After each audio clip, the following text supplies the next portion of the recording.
اجعل فريضة الحج مشروعا من مشاريعك واضمن نجاحه.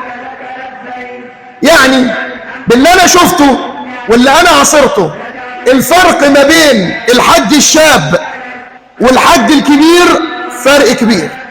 حاجة تاني، انت ليه فاكر ان الحج او فريضة الحج او المال اللي هتنفقه على الحج هو خسارة؟ بالعكس والله، انا قلت لك انا شفت العجب العجاب. ليه فاكر ان المال اللي انت هتصرفه ده هتصرفه ومش هيرجع لك تاني، او المال دوت هو بخسارة عليك؟ وحد الله. احنا بقالنا حوالي 3-4 سنين قبل ما نطلع الحج واحنا بنجهز للموضوع ده، وكل سنة حتى السنة اللي هي بقى مش الأخيرة اللي طلع فيها اللي قبلها كان تستغرب ازاي الموضوع ما قضيش، وازاي انت مجهز مثلا مبلغ 150,000 على أقصى حد من الحدود، ده منه الحج ومنه المصاريف بتاعتك. تطلع يجي الراجل يقول لك أقدم لك قرعة، تقول له ماشي، أنا خلي بالك كل الكلام ده مش فاهم تفاصيله، ولا أعرف الحج القرعة مواصفاته إيه ولا تكاليفه كام ولا كده. هو بالراجل بيكلمني قرعة يا عم، مش في دماغي. لقيته بعدها بيومين 2 بيقول لي أنت اتقبلت. المصاريف كام؟ 250,000 رسمي بيدفعوا يدا بيد. طب أنت ما معكش غير 100، هيجي منين ال 150,000 والوقت زنق؟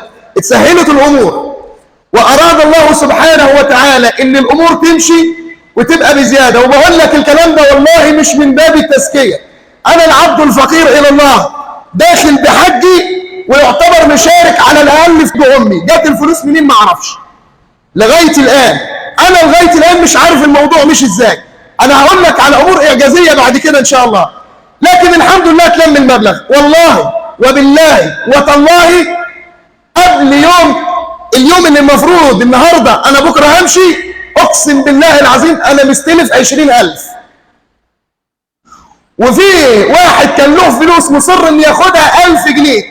رجعت الشنطة اللي اشتريتها، بص أنا بقول لك عليها حاجات مش هتخيل. رجعت الشنطة اللي اشتريتها عشان ما معيش أديله ال1000.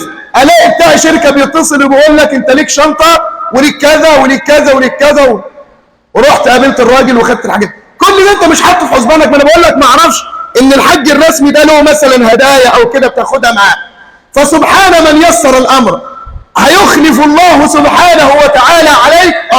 فأنت أيها الشاب اجعل الحج ده، بتشوف كده اللي حاطط مشروع الجواز حط مشروع الحج. وبستغرب بقى من ان انت اول ما بتتجوز بتحط بقى ايه، انا هعمل ايه لنفسي وهعمل ايه لعيالي. عاوز تعمل لنفسك صح يبقى ابتدي حط موضوع الحج. وانا ماشي كده في مناسك الحج بقعد اتدبر، اكثر حجاج المصريين كبار السن ومش قادرين يمشوا. انا بكلمك والله باللي انا شفته. تبص على البلاد الاخرى اصغر مني سنا، اسال الاقي شاب 17 18 20 21 تزوجت، يقول لك لا. طب ازاي ما تتزوج؟ اقول لا. ولما يعرف ان انت مصري يقول لك بص الرد عامل ازاي، من بلاد غير عربيه كمان، يقول لك تفكروا في حاجتين، الزواج والبطن، ما تفكروا في شيء قبل هذا. انا مش بنقص منك ولا بنقص من نفسي، بس انا بعرفك ان ازاي تكون انت حريص على اداء فريضه الحج. فمن خرجها في الشباب واستطاع، كما اخبر الله سبحانه وتعالى ولله على الناس حج البيت من استطاع اليه سبيلا، فسيجد من الامر عجبا ويجد توفيق الله سبحانه وتعالى.